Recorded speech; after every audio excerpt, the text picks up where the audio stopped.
Good morning students, मैं आपकी हिंदी की टीचर। तो प्यारे बच्चों, आपका ऑनलाइन क्लासेस में स्वागत है। आज हम हिंदी रीडर का पहला अध्याय हम पंछी उन्मुक्त गगन के शुरू करेंगे। यह एक छोटी सी कविता है। यह कविता शिव मंगल सिंह और सुमन जी द्वारा रचित है। इस कविता में इन्होंने पक्षी के माध्यम से मनुष्य के लिए स्वतंत्रता के महत्व को दर्शाया है और उस मनुष्य के लिए जो गुलामी है कितनी दुखदाई है और स्वतंत्रता कितनी महत्वपूर्ण, ये संदेश दिया है। तो प्यारे बच्चों, आज हम इस कविता का अध्ययन करते हैं और समझते हैं। आइए।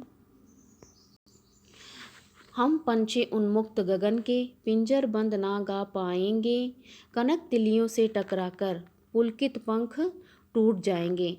तो कवि ने यहाँ पक्षी के माध्यम से बताया है। पक्षी कह रहा है कि हम पंछी उन्मुक्त गगन के, उन्मुक्त अर्थात खुला, गगन यानी कि आसमान। तो पक्षी कह रहा है कि हम खुले आसमान में विचरण करने वाले, उड़ने वाले हैं। पिंजर बंद ना गा पाएंगे, पिंजरे में बंद होकर नहीं गा पाएंगे, क्योंकि पक्षी खुले वातावरण में ही, खुशी में ही गीत गाता है और पिंजरे में बंद होकर वो दुखी हो जाएगा, इसलिए कोई गीत नहीं गा पाएगा। कनक तिलियों से टकराकर पुलकित पंख टूट जाएंगे। कनक तिलियां यानी कि सोने की सलाखें, पिंजरे की जो सोने की सलाखें हैं उससे टकराकर पुलकित यानी कि खुशी के मारे फड़फड़ाते हुए उनके जो पंख हैं वो टूट जाएंगे। तो आपको इतना समझ में आ गया होगा। तो आइए नेक्स्ट पैराग्राफ देखते हैं। हम बहता जल पीने वाले मर जाएंगे भूखे प्यासे, कहीं भली है कटुक निबोरी कनक कटोरी की मैदा से। तो यहाँ पे पक्षी कह रहा है कि हम बहता जल पीने वाले, नदियों का, झरनों का, हम जो बहता हुआ जल है वो ही पीकर खुश रहते हैं। हम बहता जल पीने वाले हैं। मर जाएंगे भूखे प्यासे यानी कि पिंजरे में बंद होकर हम भूख और प्यास के मारे मर जाएंगे। कहीं भली है कटुक निबोरी, निबोरी कनक कटोरी की मैदा से, यानी कि कनक कटोरी यानी कि सोने की जो कटोरी है उसे मैदा भरा हुआ है। सोने की कटोरी के मैदा से कहीं भली है, भी उससे कहीं ज़्यादा अच्छी है कटुक निबोरी। कटुक यानी कि कड़वी, निबोरी होती है नीम का एक फल। जो नीम का एक फल है, कड़वी निबोरी है, वो सोने की भरी हुई जो मैदा की कटोरी है उससे कहीं अच्छी है, कहीं अच्छा है कि वो स्वतंत्र वातावरण में विचरण करते हुए कड़वी निबोरियाँ खा लें या फिर भूख प्यास के मारे ही पिंजरे में बंद होकर मर जाएं। तो प्यारे बच्चों, आपको ये पैराग्राफ समझ में आ गया होगा। आइए आगे नेक्स्ट पैराग्राफ देखते हैं। स्वर्ण श्रृंखला के बंधन में अपनी गति उड़ान सब भूले, बस सपनों में ही देख रहे हैं तरुर फुनगी के झूले।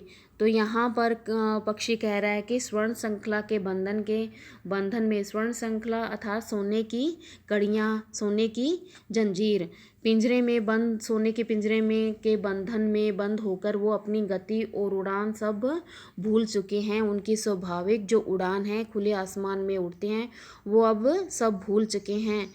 बस सपनों में ही देख रहे हैं तरु फुनगी पर के झूले। बस उनका ये तरु होता है वृक्ष और फुनगी होती है वृक्ष की ऊपरी जो डाली है, टहनी है वो। तो उस टहनी पे तरु की जो वृक्ष की जो ऊपरी ऊपरी डाली है वो सिर्फ इनका एक उस पे झूलना, सिर्फ वो सपना मात्र ही रह गया। वो सपने में ही उस झूले को देखते हैं कि वो सपने में देखते हैं कि वो वृक्ष की जो ऊपरी टहनी है उस पे बैठे हैं और झूला ले रहे हैं। ये सिर्फ एक उनका सपना मात्र बनकर ही रह गया। सपनों में ही वो इस झूले का आनंद ले रहे हैं और अपनी स्वाभाविक जो उड़ान है वो सोने के पिंजरे में बंद होकर भूल चुके हैं। बच्चों, आपको इतना समझ में आ गया होगा। तो आइए अब नेक्स्ट पैराग्राफ देखते हैं।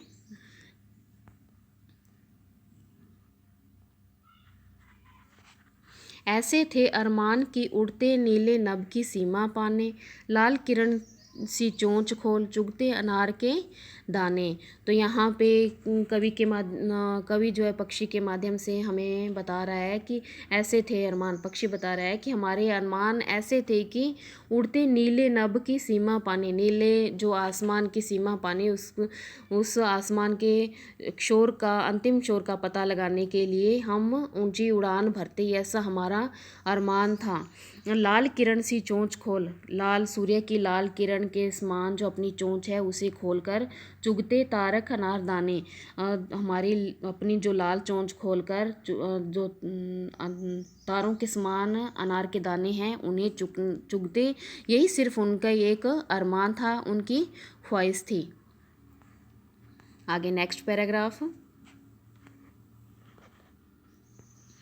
होती सीमाहीन क्षितिज से इन पंखों की होड़ा होड़ी, या तो क्षितिज मिलन बन जाता या तंती सांसों की डोरी।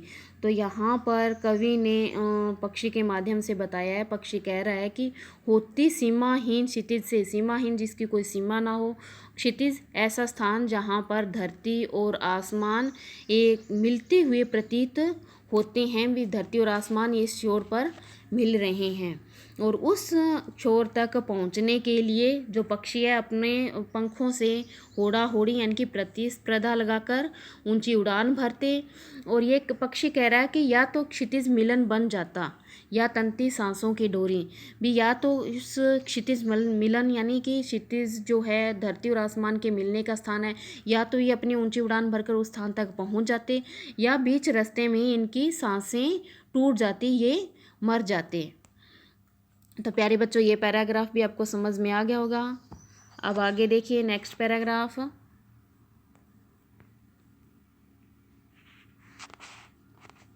नीड़ न दो चाहे टहनी का, आश्रय छिन भिन कर डालो, लेकिन पंख दिए हैं तो आकुल उड़ान में विघ्न न डालो।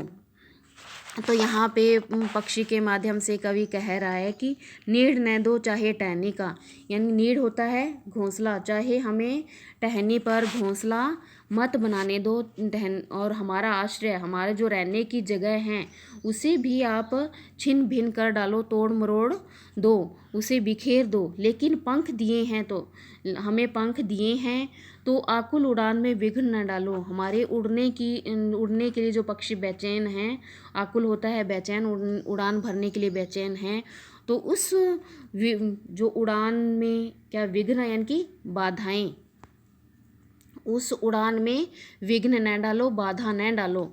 तो प्यारे बच्चों यहाँ पे पक्षी सिर्फ यही कह रहा है, श्री मंगल सिंह जी ने पक्षी के माध्यम से बताया है।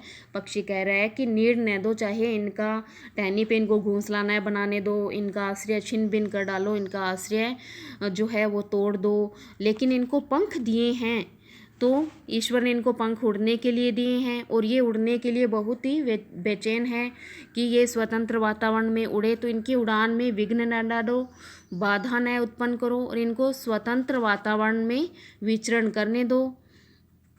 अब प्यारे बच्चों आपको ये कविता आज पूरी होगी है, समझ में आ गई होगी। इसको ध्यान से पढ़िएगा और समझिएगा। इसके जो अभ्यास के प्रश्न उत्तर हैं वो कल करेंगे। Good bye. घर पर रहिए, स्वस्थ रहिए, मस्त रहिए।